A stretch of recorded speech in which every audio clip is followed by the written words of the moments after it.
Now, Steve Boggan once followed a single $10 bill across America, interviewing each new owner as the money changed hands.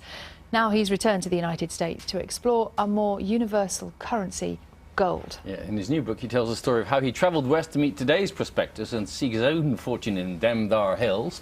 And he's with us now. Morning. I actually had no idea that there had been a modern gold rush, but there has. There has. In March 2008, gold went through the $1,000 an ounce barrier for the first time.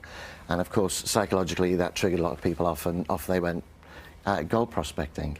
And I went over there back then to cover this little gold rush for a magazine.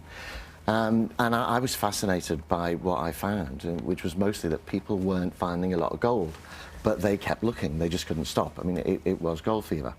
And then in 2011, towards the end of 2011, 2012, gold went just this close to going to the $2,000 an ounce barrier. So that was 6,000 years since gold first started being mined for it to reach 1,000, and just 3 more for it to reach 2,000. And I promised myself that when it went through the $2,000 barrier, I'd go and look for it, you know. Anyway, it got to $1,920 an ounce, and then it fell, and it's never recovered those levels. And I was so disappointed that it didn't reach the $2,000 level that I decided to go anyway and take a look for myself. What made you want to go? What is it?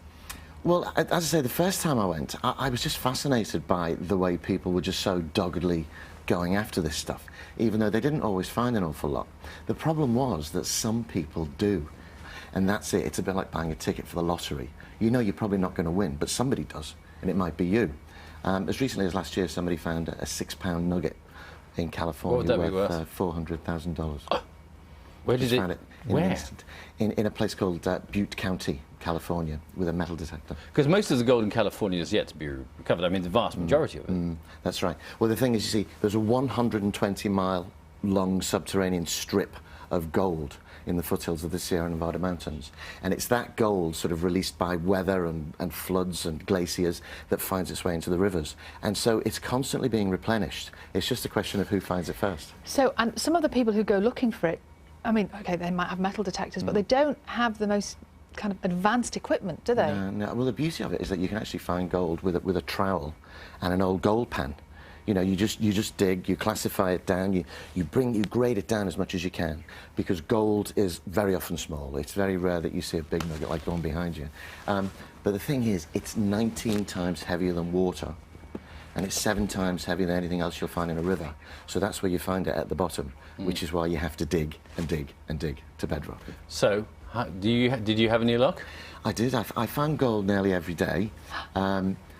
I can't say exactly how much I found, because that sort of spoiled the book, but I don't mind if you ask me if I've given up my day job.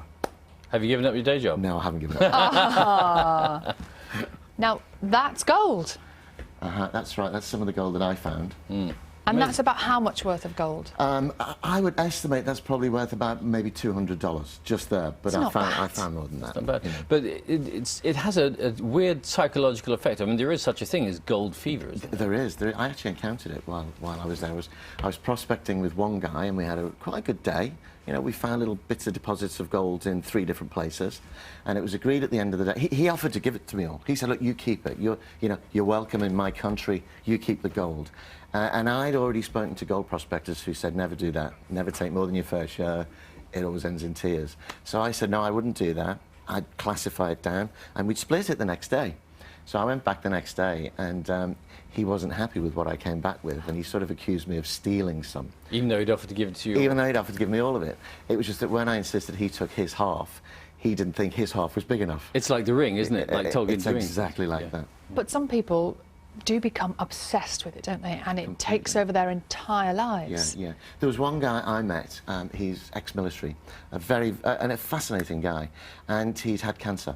And he'd had 75% of his stomach removed, 12 feet of his intestines, and when he recovered, because he beat cancer, he found out that under the American system he wasn't entitled to any benefits.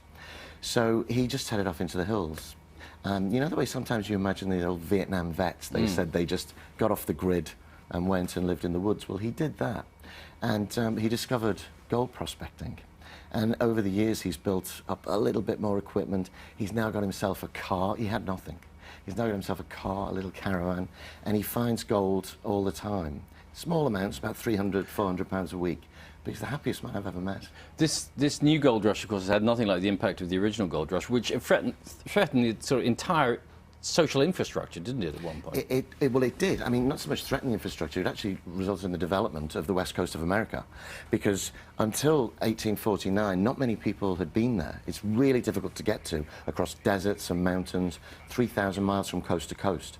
But upwards of 300,000 people made the journey, and as many as a fifth of them died. But ships would deliver people to the west coast, and then the crew would get off as well, yeah, so the ship could return. Well, there were three ways of going there. You could either go all the way down, say from the east coast, all the way down the bottom of Cape Horn, and all the way up to California, which is 17,000 miles. You could go halfway, so you go to Panama, go across the sliver of Panama, and then up again, and to California, same thing, or go overland. But the problem was, you would book a ticket in good faith on the east coast. By the time you got to Panama, the ships didn't turn up because all the crews had gone looking for gold. So people were stranded for months on end. Really good fun. Fascinating story, and perhaps one day a film? I don't know. It would make a great film. The people I met certainly would. I met so many interesting characters, but that's for another day, I think. All right. Steve, thanks very much indeed. And Steve's book is called Gold Fever, One Man's Adventures on the Trail of the Gold Rush. That's it for our Gold Rush this morning. I'm back tomorrow with Louise. See you then. Bye-bye. Bye-bye.